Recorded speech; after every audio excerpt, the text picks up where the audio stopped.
Okay, a couple more tutorials to look at, websites to look at for mathematics. This one is Illustrative Mathematics, and really what I've used this for in the past is if we need to do a refresher for unpacking standards and we want to look specifically at what we're supposed to be teaching. This is what we've used before. You can go find the standard and it's all right here. But what they've started to do with this website is create lessons. So, just to give you an example, here is the 9 through 12 curriculum that they've created. And um, it talks about, first of all, it talks about how their lessons work.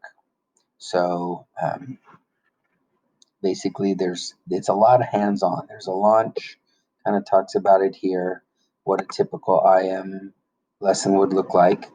Um, but again, basically, you've got 4 parts to it: a warm-up of some kind, a hook, and then some instructional activities, and then tying it all together, and then some kind of a wrap up or summary. It kind of goes into explanation of what each one is here, what the warm up will do. But again, I'm going to show a lesson here in a second. But they're really trying to give them somewhere to go to really look specifically at our content standards and what they're being asked to learn and try to drill down to what that is all about in these lessons. So let's go back up here and look at a typical lesson. If we go here and look at pick one for geometry, and this is what I'm just going to pick one on constructions. This is really hands-on.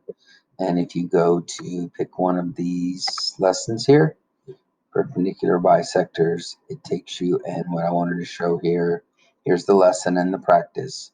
It kind of walks them through it again. So this could be somewhat self-contained if a learner wanted to try to go on their own and see what these are all about. Goes into what the learning goal is, what they're going to be asked to do. This is kind of more of what they're preparing to do. There's some vocabulary here, but what the student sees looks like this.